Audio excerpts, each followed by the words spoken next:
25 ವರ್ಷ ಕಣ್ಣಲ್ಲಿ ಸರ್ ಒಂದು ಬೇರೆ ಅರ್ಥ ಇದೆ.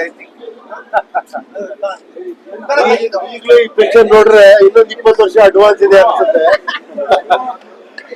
ನೋಡಿ ಅದೆಲ್ಲ ಆ ಟೈಮು, ಆ ಗಳಿಗೆ ಏನೇಳಿ ಆ ಟೈಮಲ್ಲಿ ಇದ್ದಂತ ನನ್ನೊಳಗಿರೋ ಭಾವನೆಗಳು ಅದೆಲ್ಲ ಸೇರಿ ಆತರ ಸಿನಿಮಾ ಮಾಡ್ಸುತ್ತೆ. ನಾವು ಮಾಡೋದು ಏನೋ ತಪ್ಪಾಗುತ್ತೆ, ಅದೇನೋ ಆ ಒಂದು ಟೈಮು ಆ ಭಗವಂತ ನನ್ನ ಪ್ರಕಾರ ಇನ್ನೊಂದು 20 ವರ್ಷ ನೆಕ್ಸ್ಟ್ ಜನರೇಷನ್ ಇದೇ ತರ ಎಂಜಾಯ್ ಮಾಡ್ತಾರೆ.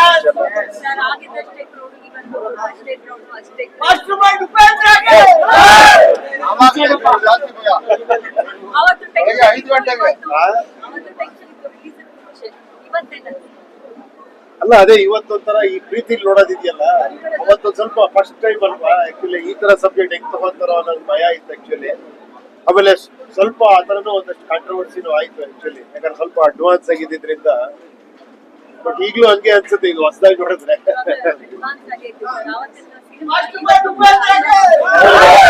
ನೋಡಿ ಅದೇನೋ ನಾನೆಲ್ಲ ಥಿಂಕ್ ಮಾಡಿದ್ರೆ ಮಾಡಕ್ ಆಗ್ತಿರ್ಲಿಲ್ಲ, ಅದೇನೋ ಫ್ಲೋ ಅಲ್ಲಿ ಮಾಡ್ಬಿಟ್ಟೆ. ನನಗದು ಗೊತ್ತಿಲ್ಲ ಈಗ ಸೆನ್ಸಾರ್ ಪ್ರಾಬ್ಲಮ್ ಆಗುತ್ತಾ, ಈ ಪಿಕ್ಚರ್ ಹೆಂಗ್ ಅನ್ಕೊಂತಾರೆ ಅದೆಲ್ಲ ಯೋಚನೆ ಮಾಡದೆ ಮಾಡಿದ್ದಕ್ಕೆ ಅದೊಂದು ಫ್ಲೋ ಅಲ್ಲಿ ಬಂದಿದೆ ಈ ಪಿಕ್ಚರ್. ತುಂಬಾ ಕ್ಯಾಲ್ಕುಲೇಷನ್ ಮಾಡಿ ಈ ತರ ಪಿಕ್ಚರ್ ಮಾಡಕ್ ಆಗಲ್ಲ.